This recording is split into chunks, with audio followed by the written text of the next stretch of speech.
is Dixie Longate. I'm from the United States. So happy to be here. This is my very first time in Melbourne. I cannot lie. I'm having the time of my life. Y'all are the nicest people. It's true. I love you. I cannot lie.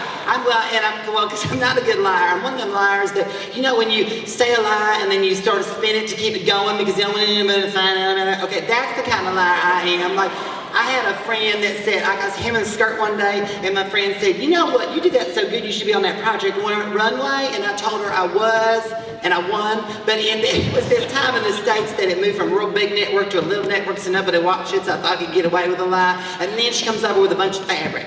She says, make me one of them skirts you made, that winning project things. And I said, oh crap, because now what? I gotta go buy a sewing machine and get a bedazzler and figure out how to learn to do pattern making, and one thing leads to another. And I'm like smuggling this entire Korean village up in an inflatable life raft to the Gulf Coast so they can work in a sweatshop that I made so they can make the kids' casual separates for my fashion show that's supposed to be next Thursday, and they are so behind, it's killing me. Which is why you should use Chinese people, because they sew so much faster. Just so you know, but I'm not good at keeping them lies going. I can't, like Jesus. Isn't that a lie that just went horribly out of control? Don't you think? And they just keep it going for the merchandise. I'm like, don't you think?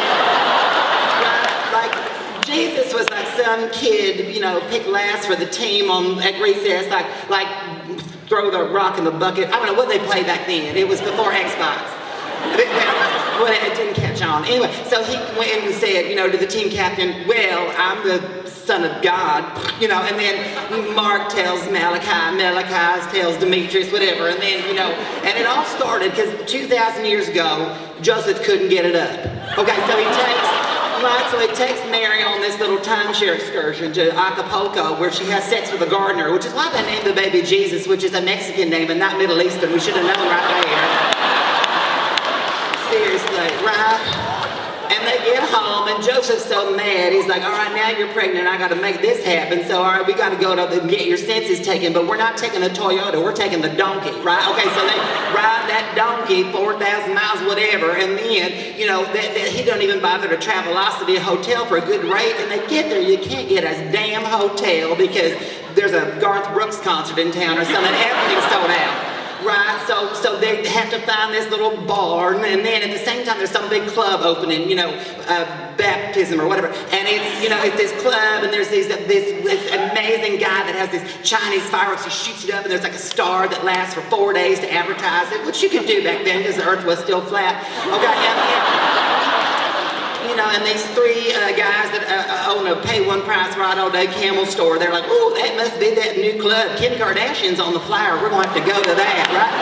So they get on their camels and they ride, and they're like, we're going to get, they put in that, you know, bar on the GPS, and it auto-corrects to barn. Thank you, Steve Jobs, and your damn iCloud, right? And they get all the way over there, and they're at this bar. They have these, you know, these gifts for Kim Kardashian, her sister Khloe, and the special appearance by Paris Hilton. They got the gifts for them, and now they don't want to look stupid. So like, oh, well, we'll give them to the baby. We brought these gifts for the baby. Really? Gold, frankincense, and myrrh? What infant wants that? I mean, gold is like when you get a savings bond from your grandfather, right? And then your dad says, oh, that's a really good gift. And you say, it's not a Malibu Barbie, is it? You know? And he smacks you, makes you practice your baton, and you miss Christmas. And frankincense is like it's a perfume or something. And you won't give that to a baby boy? Because that's a good idea. Unless you want to stick a wiglet on his head and some false eyelashes and put him on that reality show, Toddlers and Tiaras. And he's not going to win because he's, you know, wearing a bed sheet, and Miss South Carolina's wearing a bias-cut, diamante-encrusted silk satin evening gown with marabou trim around the fishtail hem. Fucking bitch. And then myrrh is a spice, because you're going to put that infant on Master Chef Jerusalem. That's going to be... If these were really wise men, they would have stopped off at the Super Target and got a Tickle Me Judas, but no, they did not.